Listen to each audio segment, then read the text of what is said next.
Movies to honor LGBTQ plus History Month. Queer films that hold historical significance by Brandon Elrich. Since October is LGBTQ plus History Month, I watched several films with stories significant to our community. I discussed some of these on an episode of Escapist Delights with Ben Ulansey and Walter Rain. I also published a story last week about queer horror films, but the real-life stories I'm discussing today are even more horrific. If you've been reading and following my content, you've seen my post and article about Matthew Shepard. I had some serious hesitations when it came to watching the films associated with that tragic event. Because of my history with depression, I had to put myself in a positive state of mind before diving in. The Laramie Project from 2002 was based on a play of the same name. The play was based on hundreds of interviews by the theater company with members of the Laramie community. It stars Christina Ricci, Steve Buscemi, Joshua Jackson, Laura Linney, Peter Fonda, Camryn Manheim, Janeane Garofalo, Margo Martindale, and many others. Unfortunately, the long lineup of stars was actually more of a distraction for me. I find a documentary about a person or event more impactful because of its inclusion of real elements, actual voice recordings, interviews with witnesses or friends, and doctors and police officers who were involved. Since I was very familiar with the famous faces on the screen, it was difficult to allow myself to be drawn into this dramatic depiction of the making of a documentary. Nevertheless, I would recommend that others watch it. The Matthew Shepard story, 2002, is a made-for-television film starring Shane Meyer as Matthew and Sam Waterston and Stockard Channing as his parents. It aired a week after the Laramie Project premiered on HBO. I was only familiar with Waterston and Channing from the film, so I found it easier to lose myself in the story. I hesitated the most before watching this one because I assumed, correctly, that they would depict what Matt went through, and I've imagined it enough without having to see it dramatized on film. The most recent of the three films is The Matthew Shepard Story, An American Hate Crime, from 2023. This documentary was produced the year of the 25th anniversary of Matt's murder, and it was the first of these three that I watched.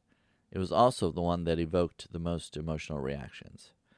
This documentary included interviews from two of Matt's friends as well as the police officer who was first on the scene. She cut the rope that bound his hands to the fence. We also hear the voices of Matt's parents as well as Aaron McKinney as he's interrogated by the detective. Seeing and hearing those who were part of Matt's life and death brought it even closer to home.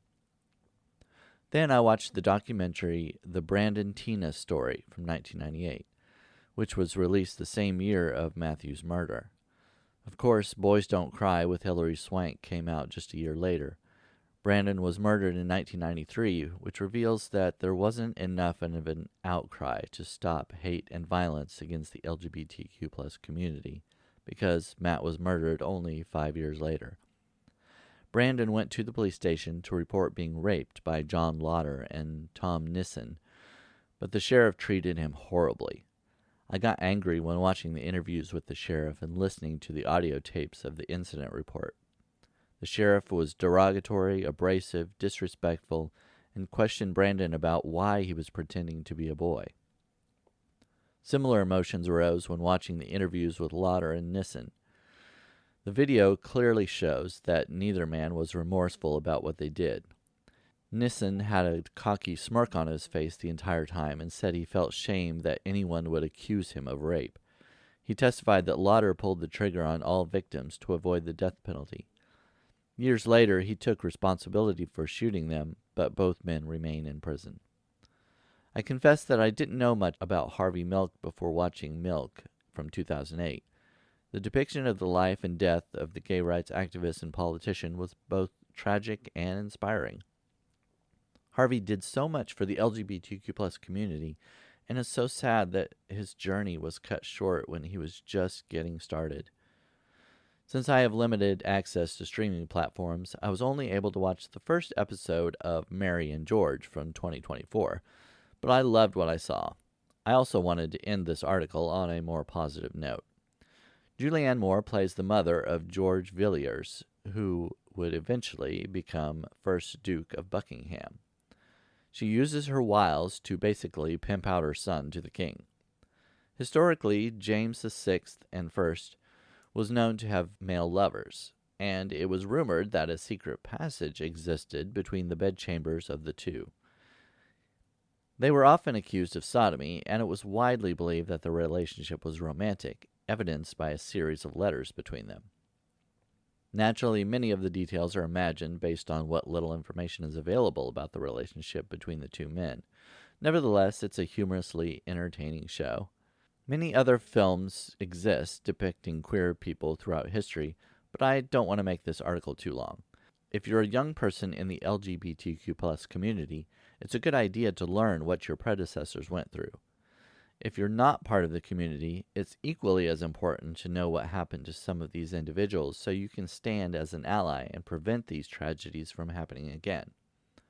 One way to do that is to support creators in the LGBTQ+ community so we can continue to tell our stories. Please consider supporting me by becoming a paid subscriber for $6 per month or $60 per year. Click subscribe now. When you do, you can collaborate with me on articles, audio podcasts, or live videos, if any of that is of interest to you. Throughout October, you can take advantage of $1 off the full price by clicking Spooky Special. To subscribe without collaborating, you can sign up for $3 per month or $30 per year. Click 50% off. If you want to think about it first, please consider buying me a coffee. I appreciate any support you're able or willing to offer.